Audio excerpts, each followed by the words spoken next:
Kung sinabi ng Paraon na gumawa kayo ng himala, sabihin mo, Moises kay Aaron, ihagis mo ang baston sa harap ng Paraon at magiging ahas ito. Kaya pumunta sina Moises at Aaron sa Paraon at ginawa ang sinabi ng Panginoon. Inihagis ni Aaron ang baston niya sa harap ng Paraon at ng kanyang mga opisyal at naging ahas ito. Ipinatawag naman ng Paraon ang kanyang matatalinong tao at mga salamangkero. Sa pamagitan ng kanilang salamangka, nagawa din nila ang ganoong himala. Inihagis ng bawat isa sa kanila ang mga baston nila at naging ahas din ang mga ito. Pero nilunok ng ahas ni Aaron ang mga ahas nila. Pero nagmamatigas pa rin ang puso ng Paraon at hindi siya nakinig kina Moises at Aaron gaya na rin ng sinabi ng Panginoon. So dito mga kaibigan, dito po malalaman natin Exodus chapter 7 na merong another spirit po, di ba? Kasi kung ano yung ginawa ni Moises ay ginagaya po ng mga salamangkero ni Parao. At itong kanilang kapangyarihan ay hindi po utos ng Panginoon. Ang utos ng Panginoon ay ito lang kay Moises. Ginagaya naman ng mga salamangkero kung ano yung ginawa nila Moises. At nakakapag-perform din po sila ng milagro, ng himala, no? Kaya noon, unang panahon pa lang, malalaman na talaga natin na mayroong another spirit, mga kaibigan. Baga, spirit ng demonyo or satanas. Ito ay against sa ating Diyos, ang Diyos ng lahat.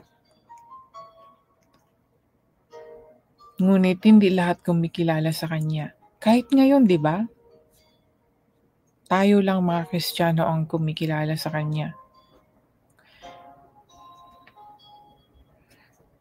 At ito nga, kahit na nag-perform na ng milagro si Aaron ay hindi pa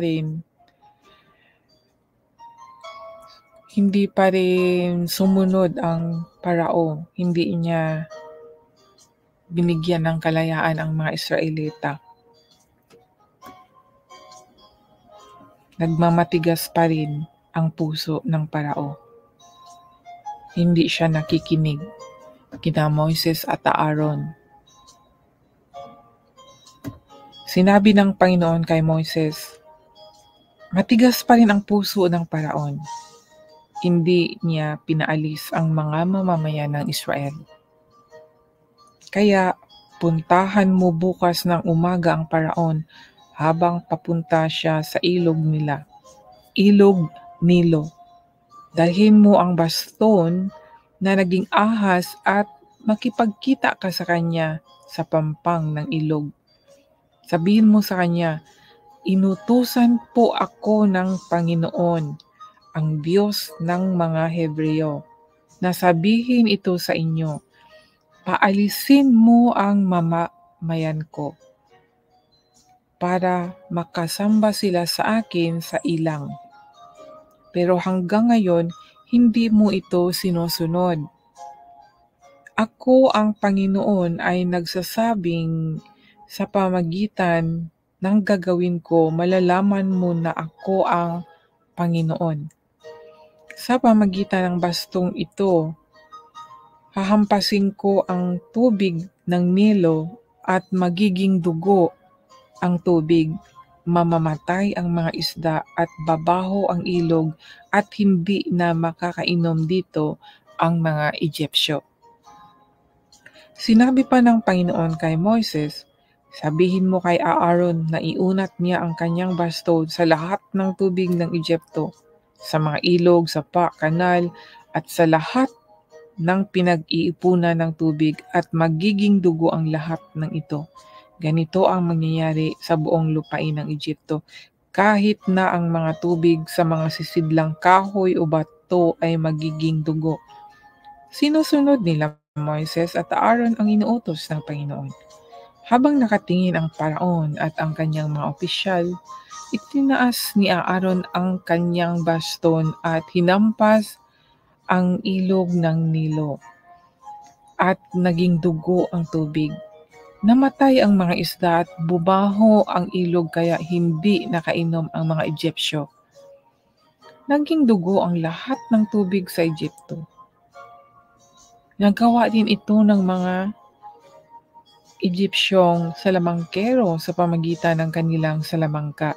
Kaya nagmamatigas pa rin ang puso ng paraon. Hindi pa rin siya nakinig kina Moises at Aaron, gaya ng sinabi ng Panginoon. Bumalik ang paraon sa palasyo niya at hindi pinansin ang nangyari. Naghukay ang mga Egyptyo sa palibot ng ilog para makakuha ng tubig na inumin dahil hindi nila mainom ang tubig sa ilog. So yan po mga kaibigan, kagaya ng ginawa nila Moises, naging dugo ang tubig, ay ganun din, nagaya din ng mga salamangkero. Kaya nagmamatigas pa rin ang parao.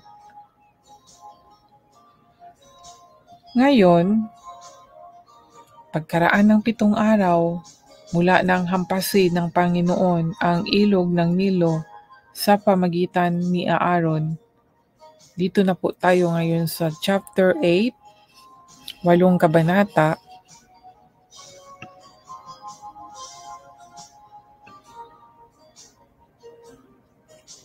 Ang tungkol po sa mga palaka ang ating basahin, mga kaibigan.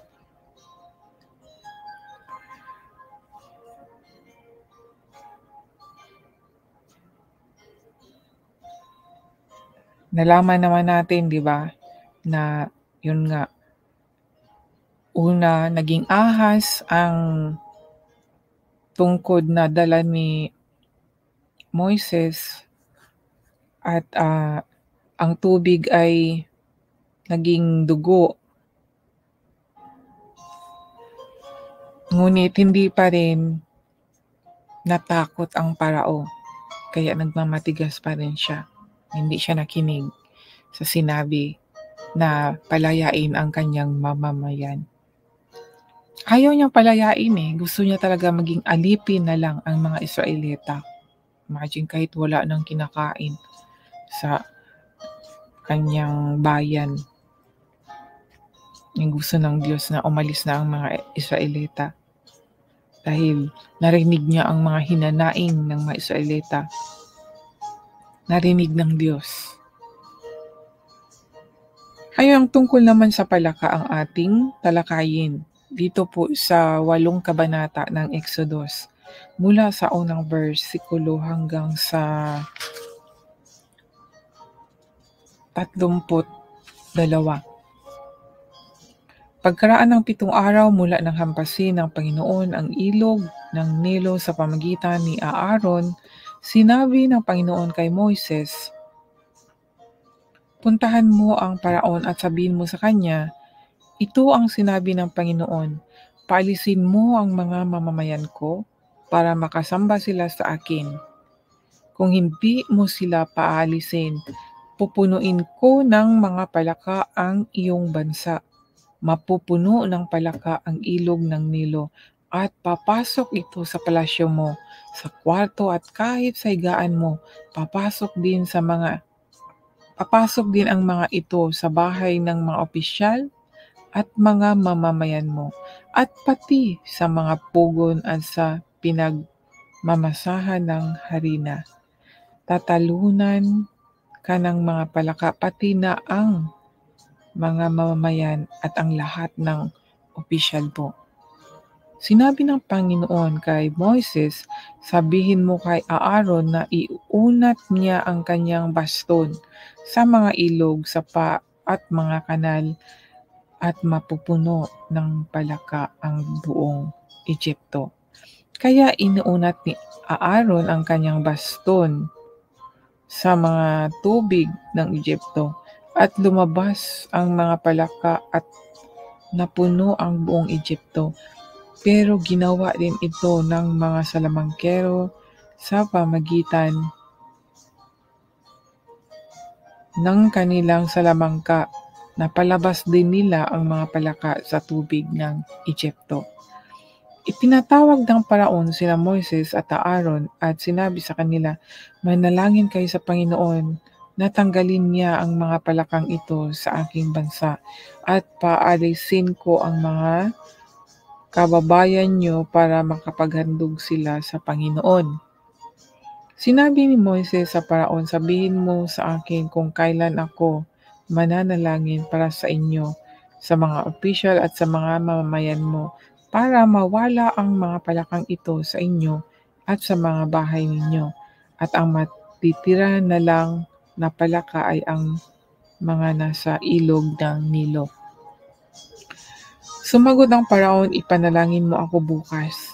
Sinabi ni Moises, matutupad itong ayon sa sinabi niyo para malaman niyo na walang ibang katulad ang Panginoon naming Diyos.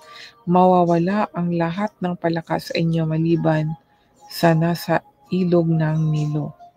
Pag-alis nila Moises at Aaron sa harap ng Paraon, nanalangin si Moises sa Panginoon na alisin na ang mga palaka na ipinadala niya sa Ehipto. At ginawa ng Panginoon ang ipinakiusap ni Moises.